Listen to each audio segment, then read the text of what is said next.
Welcome to back my YouTube channel Lakshya study circle पे। दोस्तों कैसे हैं आप लोग? आशा करता हूँ आप लोग अच्छे होंगे। आज हम लोग न्यू टॉपिक स्टार्ट करने वाले हैं। दोस्तों अगर हमारे चैनल पे न्यू हैं तो चैनल को सब्सक्राइब कर लें और अपने दोस्तों तक शेयर कर लें। चलिए दोस्तों हम लोग देखते हैं क्या टॉपिक है। मैं रविंद्र कुमार। आज दोस्तों हम लोग देखेंगे झारखंड में जनजातीय विद्रोह। ठीक है, झारखंड में जनजातीय विद्रोह। तो झारखंड में जनजातीय विद्रोह के बारे में हम लोग पढ़ेंगे। तो जनजातीय विद्रोह होने का कारण देखेंगे। ठीक है, तो इसके कारण क्या क्या थे। तो पहला है राजनीतिक कारण। ठीक है, पहला राजनीतिक कारण देखेंगे, फिर दूसरा देखेंगे आर्थिक कारण और फिर तीसरा देखेंगे सामाजिक और सांस्कृतिक कारण। तो हम लोग एक करके देखेंगे। पहले राजनीतिक कारण देखेंगे, उसके बाद आर्थिक कारण देखेंगे, उसके बाद सामाजिक और सांस्कृतिक कारण देखेंगे। तो हम लोग देखते हैं पहले राजनीतिक कारण में क्या क्या हुआ है। ठीक है, किस कारण से यह विद्रोह स्टार्ट हुआ, इसके बारे में हम लोग चर्चा करते हैं।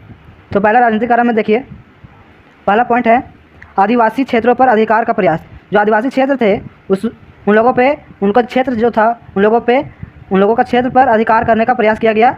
और दूसरा है आदिवासी शासकों को नियंत्रित करने का प्रयास किया गया। ठीक है, जो आदिवासी शासक थे उसे नियंत्रित करने का प्रयास किया गया, मतलब दबा के रखने का प्रयास किया गया। ठीक है, आगे हम लोग देखते हैं। तीसरा, आदिवासी स्वायत्तता पर नियंत्रण का प्रयास किया गया। चौथा है ब्रिटिश नियमों व कानूनों को थोपने का प्रयास किया गया।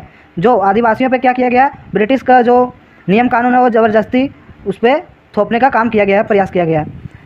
पाँचवा क्या है, ब्रिटिश कर्मचारियों द्वारा आदिवासियों का शोषण। जो ब्रिटिश कर्मचारी थे वो आदिवासियों पर शोषण करने लगे। ठीक है, और छठा है जमींदारों द्वारा आदिवासियों को भड़काया जाने लगा। ठीक है, जो जमींदार थे वो आदिवासी को भड़काने लगे।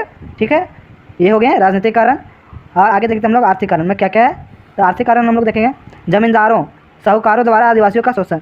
जो जमींदार थे, जो साहूकार थे, उन लोगों के द्वारा आदिवासियों पर शोषण होने लगा।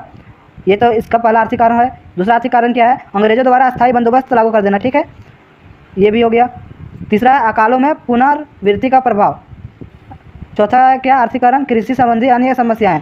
तो कृषि से भी समस्याएं थे। आर्थिक कारण इन लोगों को वन कानून द्वारा निर्वाह साधनों पर नियंत्रण, ये हो गए इनके आर्थिक कारण। ठीक है, सामाजिक सांस्कृतिक कारण में देखते हैं हम लोग, जनजातीय परंपराओं में हस्तक्षेप। जो जनजातीय परंपरा थी उन लोगों में दूसरे लोग जो अंग्रेज थे वो हस्तक्षेप करने लगे। ठीक है, आगे है दिकुओं द्वारा आदिवासियों को हीन समझना। ठीक है, इन लोगों को छोटा समझने लगा। ठीक है, समझते थे इन सब लोगों को। ईसाई धर्म के विस्तार हेतु प्रयास। जो आदिवासी थे इसे ईसाई धर्म में कन्वर्ट कराने का प्रयास किया जाने लगा। ये थे इन लोग झारखंड में जनजातीय विद्रोह के कारण। ठीक है, इस प्रकार से राजनीतिक कारण और आर्थिक कारण और सामाजिक कारण हम लोग देखें तो इन लोगों इस जनजातीय विद्रोह में पहला विद्रोह आता है ढाल विद्रोह। ठीक है, तो ढाल विद्रोह में क्या हुआ, तो यह ढाल विद्रोह 1767 से 1777 तक चला है। और ढाल विद्रोह का जो यह विद्रोह है झारखंड का प्रथम अंग्रेज के विरुद्ध प्रथम विद्रोह था। ठीक है, तो देखते हैं हम लोग पहला पॉइंट क्या है, ढाल विद्रोह झारखंड प्रदेश में अंग्रेजों के विरुद्ध प्रथम विद्रोह था। ठीक है, यह प्रथम विद्रोह था अंग्रेजों के विरुद्ध झारखंड में। ठीक है, दूसरा है ढाल विद्रोह का अर्थ क्या होता है। तो ढाल विद्रोह का क्या अर्थ होता है, ढाल राजा के नेतृत्व में संपूर्ण ढाल राज की जनता का विद्रोह। तो यह जो ढाल राजा था तो यह उसके नेतृत्व में संपूर्ण जो जनता था उसके नेतृत्व में किए और यह पूरा ढाल राज का विद्रोह था। ठीक है, आगे देखते हैं। अंग्रेजों ने जगन्नाथ ढाल को पद से पदमुक्त कर दिया गया। जो ढाल राज के जो राजा थे उन्होंने कौन थे, जगन्नाथ ढाल थे। ठीक है, तो जगन्नाथ ढाल को पद से पदमुक्त कर दिया गया, मतलब हटा दिया गया उनके पद से। तो परिणाम स्वरूप यह विद्रोह 10 वर्ष तक चला। आगे देखते हैं हम लोग यह विद्रोह कितना वर्ष तक चला, 10 वर्ष तक। फिर वहीं दूसरी तरफ हम लोग देखते हैं अंग्रेजों ने नीमू ढाल को राजा घोषित कर दिया। जगन्नाथ ढाल को हटाकर वहीं अंग्रेजों ने किसको राजा घोषित कर दिया, नीमू ढाल को। आगे देखते हैं हम लोग, अंग्रेजों ने लेफ्टिनेंट रूक तथा चार्ल्स मैगन के नेतृत्व में विद्रोह को दबाने का प्रयास किया, किंतु अंग्रेज असफल रहे। तो जो अंग्रेज थे लेफ्टिनेंट रूक तथा चार्ल्स मैगन, ये इन लोगों के नेतृत्व में यह विद्रोह को क्या किया, दबाने का प्रयास किया, लेकिन यह अंग्रेज लोग असफल रहे इस विद्रोह को दबाने में। ठीक है, परिणामतः यह विद्रोह 1777 में जगन्नाथ ढाल को 4000 वार्षिक कर देने को कहा। ठीक है, परिणामतः लास्ट में क्या हो गया, अंत में 1777 में जगन्नाथ ढाल को 4000 वार्षिक कर देने को कहा और उन्हें राजा स्वीकार कर लिया गया। ठीक है, तो ये हो गए ढाल विद्रोह का कारण और कैसे कैसे हुआ। ठीक है, आगे आता है दूसरा विद्रोह, चुआड़ विद्रोह। ठीक है, इसको चुआड़ विद्रोह भी कह सकते हैं। तो यह विद्रोह कब से कब तक चला है, 1769 से 1805 तक चला। ठीक है, तो इस विद्रोह में क्या हुआ हम लोग देखते हैं, इसका क्या कारण थे, इस विद्रोह को होने का क्या कारण थे देखते हैं। अंग्रेज जंगल माल के भूमिजों को चुआड़ इन लोगों को नीची जाति के लोग कहते थे, ठीक है। जो अंग्रेज थे, जंगल महल के जो भूमिज थे, भूमिजों को क्या कहते थे, ऐसा अंग्रेज लोग चुआड़ या चुआर, इसे नीची जाति के लोग कहते थे, जिसके कारण इनके विद्रोह का नाम चुआर विद्रोह पड़ा, ठीक है। जिसके कारण इन लोगों का नाम क्या पड़ गया, चुआर विद्रोह पड़ा, ठीक है। आगे देखते हैं। सामान्यतः चुआर लोग पशु पक्षियों के शिकार, जंगलों में खेती, वनोत्पादों, व्यापार द्वारा अपना भरण पोषण करते थे। जो सामान्यतः ये चुआर लोग जो थे वो अपना भरण पोषण जंगलों में पशु पक्षियों द्वारा और खेती द्वारा किया करते थे और अपना भरण पोषण करते थे, ठीक है। इसके अलावा यह लोग स्थानीय जमींदारों के यहाँ सिपाही, जो इन लोगों के जमींदार थे, उन लोगों के यहाँ ये क्या थे, सिपाही थे, इसे सिपाही थे, ठीक है। इसे पाइक बोला जाता है, पाइक के रूप में कार्यरत थे।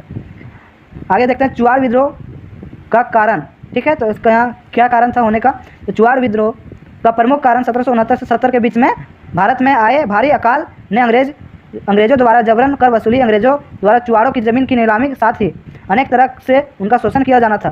तो जो चुआड़ विद्रोह का प्रमुख कारण क्या था, भारत में भारी अकाल आने के कारण अंग्रेजों ने क्या करने लगे, जबरन कर वसूली करने लगे और अंग्रेजों के द्वारा चुआड़ों की ज़मीन जो थी वो नीलाम करने लगे, ठीक है।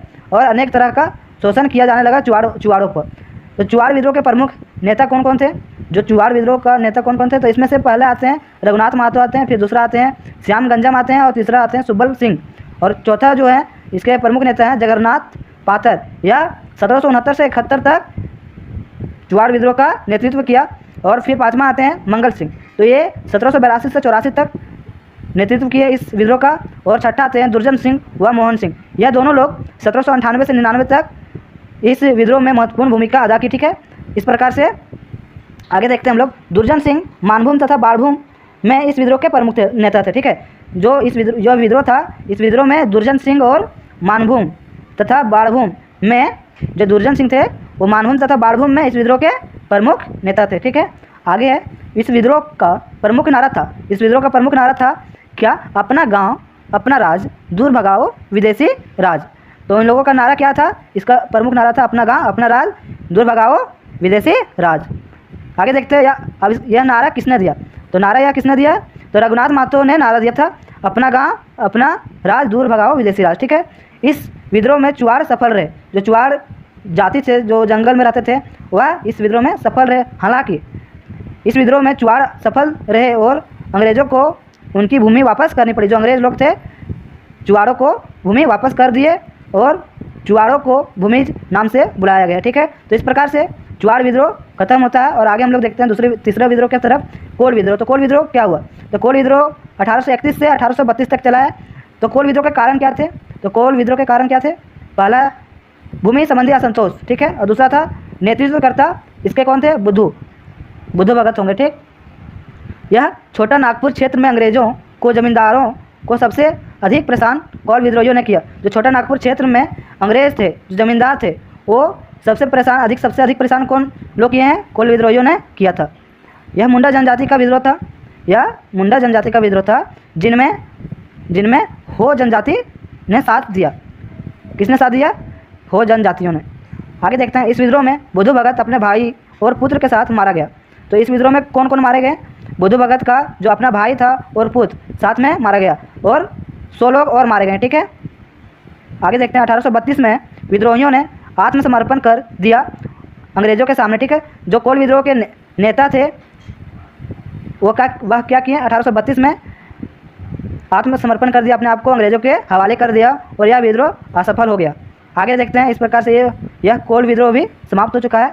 आगे देखते हैं हम लोग भूमिज विद्रोह। तो भूमिज विद्रोह का क्या कारण था हम लोग देखते हैं। तो यह विद्रोह 1832 कितना है, 1832 से 1833 तक चला है। इसके कारण क्या थे, इस विद्रोह का, भूमिज विद्रोह का होने का कारण क्या था, देखते हैं। इस विद्रोह का प्रमुख कारण था वीरभूम के राजा, पुलिस अधिकारियों, नमक दरोगा एवं गैर आदिवासी खिलाफ हुआ था, ठीक है। तो जमीन से संबंधित शिकायतों का कारण था, ठीक है, इसमें। और इस विद्रोह का नेतृत्व करता कौन थे, गंगा नारायण थे, ठीक है। आगे देखते हैं, ये खत्म तो हो गया भूमिज विद्रोह। आगे देखते हैं, इसमें डेट याद रखना आप लोगों को, यह महत्वपूर्ण है।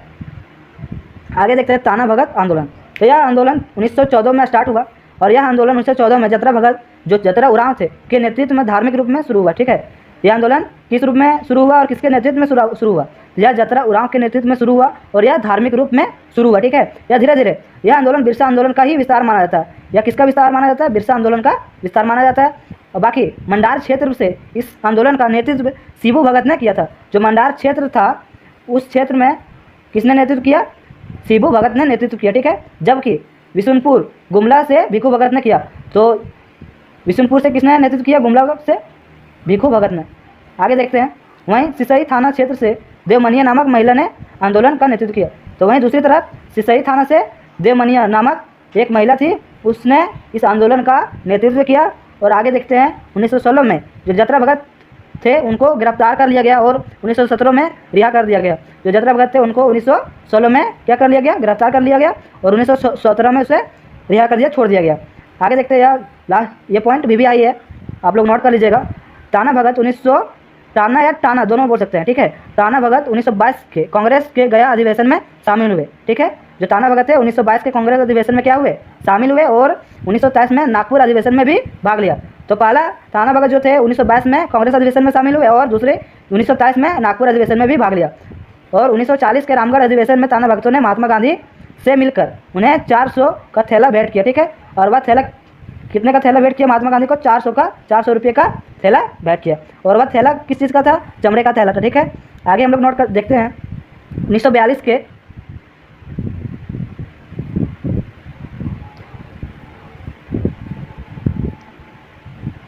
चलिए दोस्तों आगे देखते हैं, किधर थे हम लोग?